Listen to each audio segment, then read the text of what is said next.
बिस्मिल्लाहिर्रहमानिर्रहीम। अस्सलाम वालेकुम मेंबर्स, व्यूअर्स, होप सब खैर खैरियत से होंगे।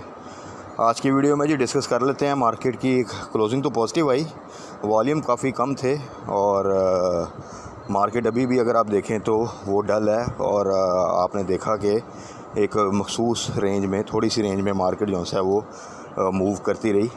46,000 से ऊपर गई बट क्लोजिंग जो सी है वो नीचे आई। हाँ, इस पूरे सिनेरियो में अब आगे आपको पता है रिज़ल्ट्स आ रहे हैं। OGDC का भी डेट अनाउंस हो गई है, एक्सपेक्टेशन थी क्योंकि PPL की तो ऑलरेडी अनाउंस हो चुकी थी।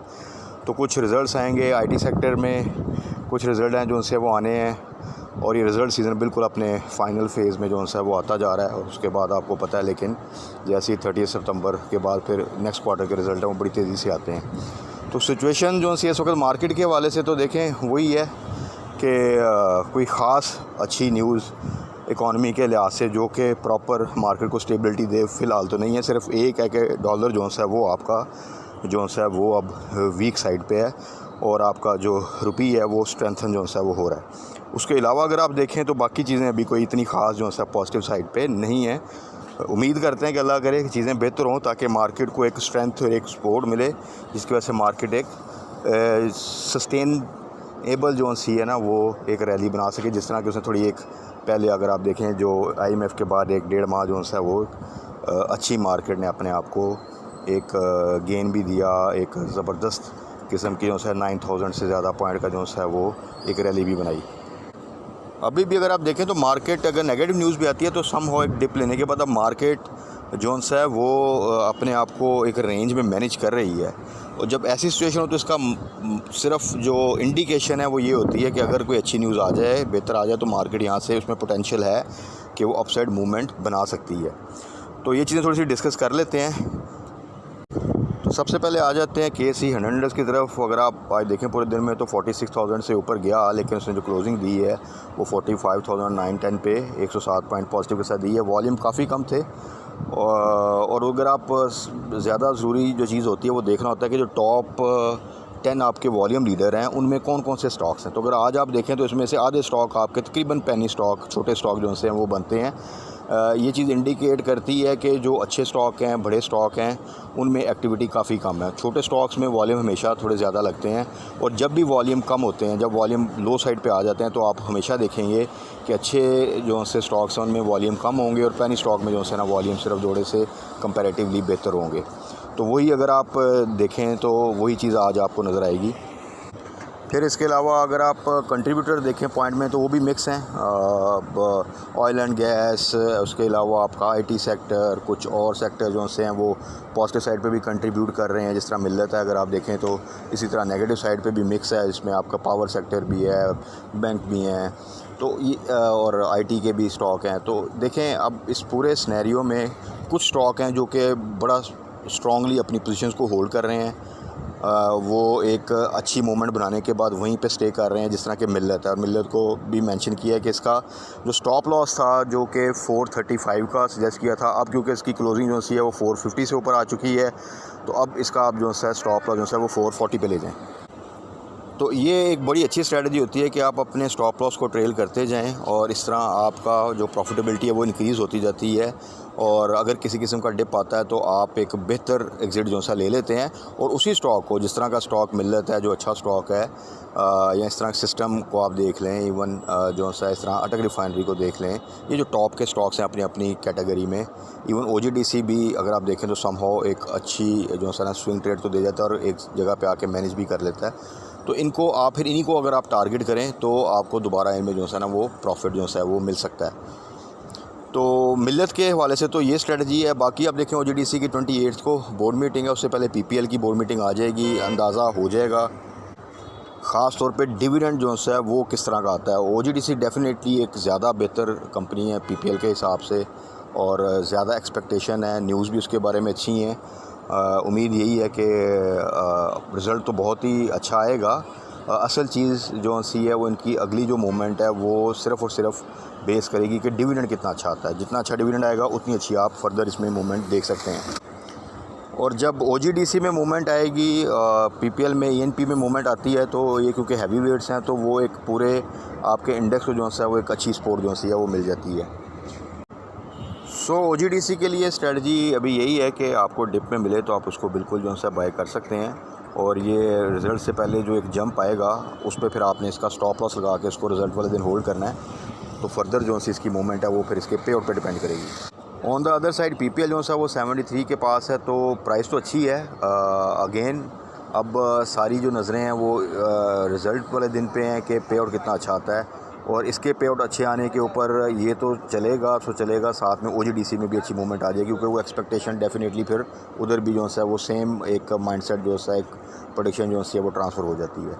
So hope for the best, क्योंकि हैं अच्छे रेट्स पर दोनों, तो यहाँ पर इनमें रिस्क जो है कम है, और अगर पे आउट जो है वो उम्मीद से थोड़ा कम भी आता है तो वो उस दिन डिप तो आएगा, लेकिन अल्टीमेटली फिर ये अपने आप को मैनेज कर जाएंगे, और एक्स होने से पहले आप इनमें फिर बेहतरी जो है वो देख सकते हैं। तो उसमें भी फिर स्ट्रेटजी उस दिन डिस्कस भी कर लेंगे। वो ज़्यादा बेहतर यही होगी कि आप अगर आप पॉजिटिव साइड पे एग्जिट नहीं ले सकें, स्टॉप लॉस नहीं लगाया था, थोड़ा सा डिप आ गया है, तो फिर वहाँ पे आप इसको नीचे से फिर एवरेज करें तो आपको दोबारा से इसमें जो है फिर एक्स होने से पहले भी एग्जिट ले सकते हैं, और इवन आप इनका जो है वो डिविडेंड जो है वो उसको अवेल भी कर लें, तो इनमें पोटेंशियल है कि ये अपनी प्राइस को जो है वो रिकवर कर सकते हैं, क्योंकि ऑलरेडी ये एक करेक्शन लेके एक अच्छे रेटों पर जो है अवेलेबल हैं।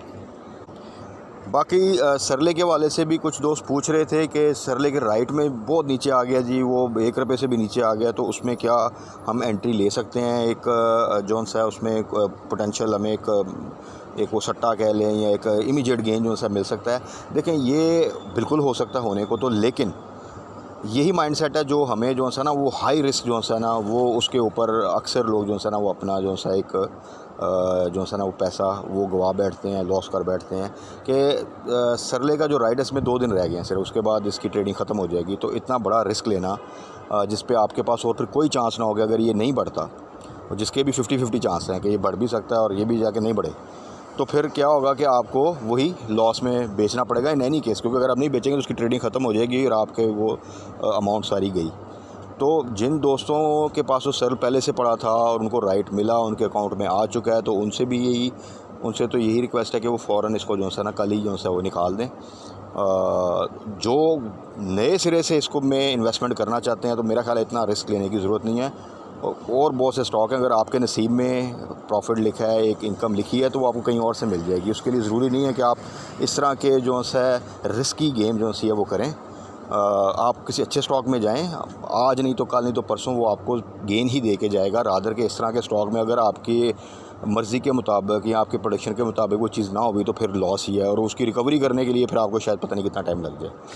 तो पेनी स्टॉक को तो वैसे ही वाइड करें। आप देख लें जो पेनी स्टॉक की हालत है इस वक्त, कोई स्टॉक जो है 9000 मार्केट जो है वो प्लस चली गई, लेकिन पेनी स्टॉक बजाय प्लस होने के शायद जब 9000 से पहले मार्केट 40000 पे खड़ी थी और जो उनके रेट थे उससे कम ही रेट थे, क्योंकि उस वक्त उनमें कुछ न्यूज़ थी, तो उस न्यूज़ की वजह से थोड़े से वो अपसाइड पे थे, जिसमें सिल्क भी था, वर्ल्ड कॉल भी था, इवन स्मिथ बैंक भी था, इस तरह के और कुछ स्टॉक्स।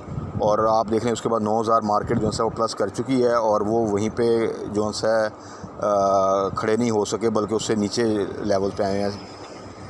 तो अच्छे स्टॉक्स में जो है वो रहें। उसमें रिफाइनरी सेक्टर पे अगर आप आते हैं तो रिफाइनरी बेस्ट है, लेकिन अभी ऊपर के रेटों पे तो उसको नहीं है। अभी आप PRL को टारगेट कर सकते हैं, ENP में OGDC को टारगेट कर सकते हैं, आप IT सेक्टर में आप जो है वो नेटसोल को टारगेट कर सकते हैं, सिस्टम को टारगेट कर सकते हैं डिप पे। इसके अलावा TRG के हवाले से ये है कि TRG की देखें रिज़ल्ट से पहले आपको पता है उसमें गेम बनती होती है, और रिज़ल्ट उसका भी अनप्रडिक्टेबल होता है, यानी कि उसका रिज़ल्ट मैंने पहले भी जिस तरह मेंशन किया था कि अगर आप हिस्टोरिकली भी देखें तो एक क्वार्टर में बहुत ज़बरदस्त प्रॉफिट और अगले क्वार्टर में लॉस भी आ सकता है, सेम वाइस वर्सा। तो इसलिए उसमें गेम जो सी है वो आपको पता है कि एक मैनिपुलेशन होती है, गेम चलती है, तो वो अगर गेम चलेगी तो वो यहाँ से बड़ा इजीली जो है आपको 100+ की प्राइस दीजिएगा। प्राइस अच्छी है, 90 से नीचे मैं हमेशा जब भी इसके आसपास आता तो मैं फिर इसको मेंशन करता हूँ उससे, और जैसे ही ये 100 की तरफ जाता है तो फिर मैं इसको मेंशन करना छोड़ देता हूँ। सिर्फ ये मेंशन करता हूँ कि यहाँ पे आपने स्टॉप लॉस लगाना है, यहाँ सेल करना है, ये सेलिंग के लेवल्स हैं, 100 से ऊपर सारे बाइंग के लेवल्स नहीं हैं। तो IT में ये है। इसके अलावा जो साइड आइटम्स हैं, जो आपके स्ट्रॉन्ग स्टॉक्स हैं, जिस तरह आपके पावर में हपको है, उसको आप रखें, लॉन्ग टर्म अवेल करें, डिविडेंड X होने दें, उसके बाद X हो बल्कि उसको मज़ीद ऐड कर लें, वो फिर वापस आएगा। पोटेंशियल उसमें ये है कि 90 भी क्रॉस करेगा, 90 को टच तो उसने किया था, वो 100 तक भी पोटेंशियल उसका है कि वो उससे ऊपर भी जा सकता है, तो उसको लॉन्ग टर्म लेके चलेंगे तो आपको अच्छा फ़ायदा दे देगा। इसी तरह मिल्लत है, मिल्लत को भी लॉन्ग टर्म के लिए रखें आप, बहुत अच्छा स्टॉक है और स्ट्रेटजी हमने डिस्कस कर ली है। इस एक और स्टॉक है पैकेजेस, उसको अगर आप टारगेट कर लें, वो इस वक्त 400 से नीचे आस्ता आस्ता डाउन होता होता नीचे आ रहा है। तो 320 के आसपास इससे नीचे मिले या इवन 330 से भी नीचे मिले तो ये सारी प्राइसेस जो सी अच्छी प्राइस है, यहाँ से एक अच्छा पोटेंशियल है इसमें दोबारा जो है ना आपको 20-25 रुपये का गेन तो बड़ा इजी दे सकता है। इवन दोबारा से 400 की प्राइस आपको मिल सकती है। तो इस तरह के स्टॉक्स में अगर आप टारगेट करके चलेंगे तो आपको एक तो पीस ऑफ माइंड भी रहेगा, रिस्क भी कम रहेगा और आपको अच्छा प्रॉफिट भी मिल जाएगा। अदर कि आप किसी सट्टा स्टॉक में एंटर करें और टेंशन में रहें कि यार इसकी ये न्यूज़ आ गई तो फिर तो ठीक है, ना आई तो मैं फंस जाऊँगा। तो ऐसी सूरत हाल ना तो ओवरऑल आपके इकॉनमी की है, ना मार्केट की है कि जिसमें इस तरह का रिस्क लिया जाए।